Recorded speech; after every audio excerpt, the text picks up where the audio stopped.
आप सभी को नमस्कार।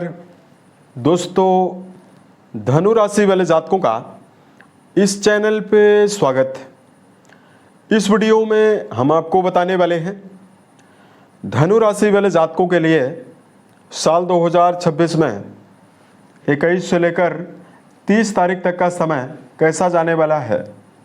मार्च महीने में इन 10 दिनों की समयावधि में राशि के ऊपर बनी हुई ग्रही अवस्था क्या परिणाम आपको देने वाली है।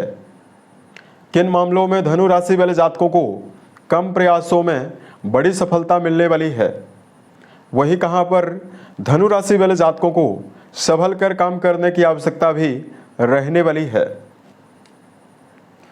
अतः ये राशिफल धनु राशि वाले जातकों के लिए ही बनाया गया है और आपकी चंद्र राशि के ऊपर प्रभावी है, तो आप इसे इसी आधार पर देखें। इस राशिफल के माध्यम से धनु राशि वाले जातकों के जीवन से जुड़े हुए सभी पहलू के बारे में हम आपको जानकारी भी देने वाले हैं। जैसे धनु राशि का करियर और व्यापारिक जीवन, आर्थिक जीवन, पारिवारिक जीवन, प्रेम संबंध है, स्वास्थ्य, एजुकेशन लाइफ और अंत में हम आपको धार्मिक उपायों के बारे में भी जानकारी देने वाले हैं, जिसको यदि आप जीवन में करते हैं तो आपको विशेष शुभता मिलने वाली है। अब देखिए, लंबे समय से धनु राशि वाले जातकों के ऊपर यानी 29 मार्च 2025 से ही शनि आपके चौथे घर में बने हुए हैं और लगातार आपके ऊपर ढैया का प्रभाव चल रहा है। वहीं शनि सूर्य देव के साथ युति बनाए हुए हैं, तो यहाँ पर जातकों को और भी ज़्यादा कठिनाई वर्तमान में मिल रही है। परिवार को लेकर लगातार समस्या, परिवार में मान सम्मान की कमी बनी हुई है। उसके अलावा धनु राशि वाले जातकों के जीवन में कर्जों का सामना बहुत सारे जातकों को करना पड़ रहा है। शनि 10वें घर में दृष्टि डाल रहे हैं, तो करियर को लेकर उतार चढ़ाव मिल रहा है। मेहनत ज़्यादा करने के बावजूद भी परिणाम कम या ना के बराबर मिल रहा है। वही शनिदेव अस्त अवस्था में है लंबे समय से, तो कहीं ना कहीं धन को लेकर भी जातकों के जीवन में समस्या बनी हुई है। मेहनत ज़्यादा करने के बावजूद भी धनार्जन में कमी बनी हुई है। राशि के ऊपर 10वीं दृष्टि का प्रभाव है, तो जातकों को मानसिक तनाव का सामना करना पड़ रहा है। ये सभी धनु राशि वाले जातकों के जीवन में नहीं है, लेकिन बहुत सारे जातकों के जीवन में जिनकी जन्म पत्रिका में खराब ग्रहों की महादशा है, उनके जीवन में तो निश्चित तौर पर ये जो ढैया चल रही है, इसका बहुत ही प्रतिकूल प्रभाव वर्तमान में मिल रहा है। तो अब देखिए, 21 से लेकर 30 के बीच में 2 परिवर्तन ग्रहों में होने वाले हैं।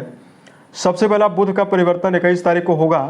बुध आपके तृतीय भाव में वक्री चल रहे हैं, तो ये मार्गी हो जाएंगे और राहु मंगल के साथ ये त्रिग्रही युति बनाकर इन 10 दिनों में गोचर करने वाले हैं। दूसरा बड़ा परिवर्तन 26 तारीख को शुक्रदेव का होगा। ये मेष में जाने वाले हैं, तो शुक्रदेव आपके 4th हाउस में उच्चस्थ अवस्था में शनि और सूर्यदेव के साथ युति बनाकर त्रिग्रही युति में भी रहेंगे, लेकिन 26 को यह मेष राशि और आपके 5वें भाव में जाने वाले हैं। देवगुरु बृहस्पति राशि के स्वामी हैं दर्शकों, तो गुरु मार्गी हो चुके हैं। ये आपके लिए बहुत ही राहत की बात है। 7वें भाव में यानी वैवाहिक भाव में गुरु की अवस्था इस समयावधि में रहने वाली है और केतु आपके भाग्य भाव में गोचर करने वाले हैं।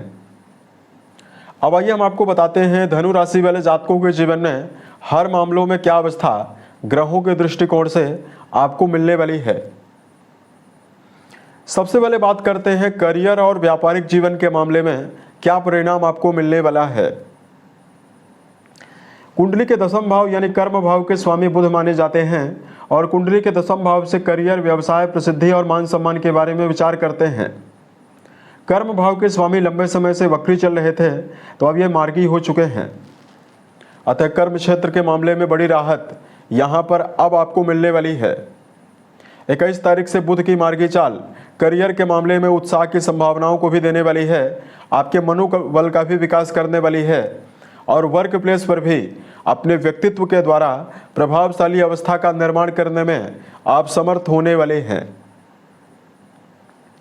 धनु राशि वाले जातकों के जीवन में देखिए, वर्तमान में कुछ बेहतर अवस्था ग्रहों में और है। गुरु बृहस्पति लगातार राशि और 11th हाउस को देखने वाले हैं, तो अगर आप कोई भी ऐसा काम कर रहे हैं जहां पर आप प्रमोशन चाहते हैं, प्रमोशन आपको निश्चित तौर पर मिलने वाला है। उसके अलावा देखिए रुके हुए कार्यों के बनने की संभावना भी कर्म क्षेत्र के मामले में अब आपको मिलने वाली है। गुरु सप्तम घर में मार्गी हुए हैं तो व्यवसायी जातकों के जीवन में भी व्यापार को अगले स्तर पर ले जाने के लिए संभावनाएं रहने वाली है, सफलता मिलने वाली है। बात करते हैं आर्थिक जीवन के दृष्टिकोण से धनु राशि वाले जातकों को क्या परिणाम मिल सकता है। दोस्तों दूसरा घर धन के लिए जिम्मेदार है और इस भाव के स्वामी शनिदेव बनते हैं जो कि चौथे भाव में अस्त अवस्था में रहेंगे और 11th हाउस यानी लाभ भाव जो है ये शुक्र के द्वारा अधीन होता है। तो इस भाव के स्वामी उच्च राशि में 26 तारीख तक रहेंगे। उसके बाद ये त्रिकोण में जाने वाले हैं जहां इनका संबंध आपके लाभ भाव से बनने वाला है। तो देखिए 21 से लेकर 30 के बीच में दो प्रकार की संभावना रहेगी। आमदनी के मामले में 21 से लेकर 26 तक आपको विशेष बढ़ोतरी मिलने वाली है, लेकिन इसमें खर्चे आपके जीवन में ज़्यादा रहने वाले हैं। यानी एक और आमदनी होने वाली है, दूसरी ओर आपका व्यय काफ़ी ज़्यादा होने वाला है। परिवार के ऊपर और हॉस्पिटलाइज खर्चों में वृद्धि आपको ज़्यादा मिल सकती है। 26 से लेकर 30 के बीच में शुक्रदेव का संबंध स्वयं 11th हाउस से बन जाएगा। ऐसे में अगर आप प्रयासरत हैं, भूमि भवन वाहन और घरेलू सुविधा से जुड़ी हुई कोई वस्तु अगर आप लेना चाहते हैं, उसके लिए बहुत ही बेहतर संभावना रहेगी। उसके अलावा देखिए बात करते हैं पारिवारिक संदर्भ में क्या परिणाम दर्शकों को मिलने वाला है। कुंडली का चौथा घर पारिवारिक जीवन की अवस्था और परिवार के लिए जिम्मेदार है। इस भाव के स्वामी गुरु केंद्र में और मार्गी अवस्था में गोचर करने वाले हैं और यहाँ पर सूर्यदेव का प्रभाव, शुक्र जैसे ग्रहों का भी प्रभाव है।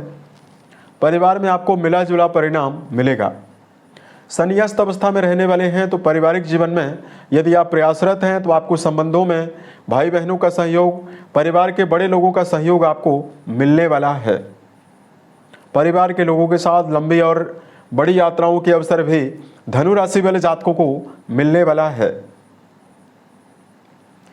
उसके अलावा बात करते हैं विद्यार्थी जीवन में जुड़े हुए जातकों के लिए यह समय कैसा जाने वाला है।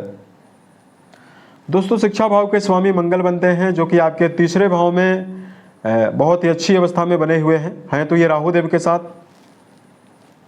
ऐसे में विद्यार्थी जीवन में जुड़े हुए जातकों को जुनून, एकाग्रता और शिक्षा के मामले में एकाग्रता विशेष रूप से आपको मिलने वाली है। अगर आप प्रयासरत हैं तो इस समयावधि में इंटरव्यू वगैरह यदि आप देना चाहते हैं उसमें आपको मनोवांछित परिणाम मिल सकता है। प्रेम और वैवाहिक जीवन के मामले में जुड़े हुए जातकों को जानकारी दें। दोस्तों प्रेम संबंध के मामले में समय आपके लिए मिला जुला ही परिणाम देगा। रिश्तों के मामले में व्यर्थ के विवाद की संभावनाएं राहु देव के साथ मंगल के होने की वजह से मिल सकती है।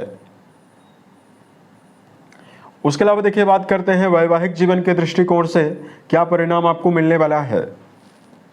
वैवाहिक भाव के स्वामी लंबे समय से बुध बनते हैं जो वक्री अवस्था में चल रहे थे। 21 तारीख को बुध मार्गी होने वाले हैं तीसरे भाव में और यहाँ पर गुरु की मौजूदगी बनी हुई है। यहाँ पर लंबे समय से परेशान जातकों के जीवन में संबंधों के मामले में सुधार की संभावना और वैवाहिक रिश्तों के मामले में आकर्षण की वृद्धि अब आपको मिलने वाली है। बुध के मार्गी होने से संबंधों के बीच में आपसी एकजुटता और जीवन साथी के साथ नजदीकी संबंधों में विशेष शुभता मिलने वाली है। देवगुरु बृहस्पति की प्रभावशाली अवस्था और सप्तम भाव में मौजूदगी होने की वजह से अविवाहित जातकों के जीवन में भी नए वैवाहिक प्रस्ताव आने की संभावनाएं रहने वाली है।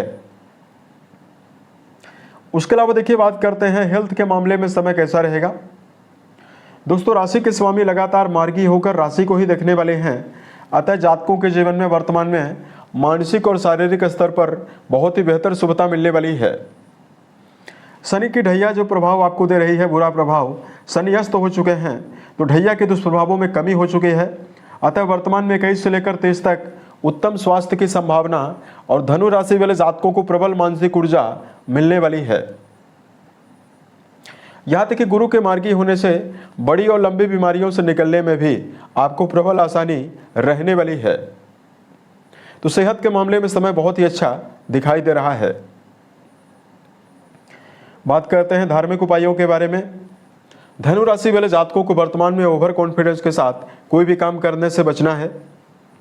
यानी व्यक्तिगत जीवन में सेल्फ डेवलपमेंट के ऊपर, व्यक्तिगत विकास के ऊपर ध्यान देने की आवश्यकता भी रहने वाली है।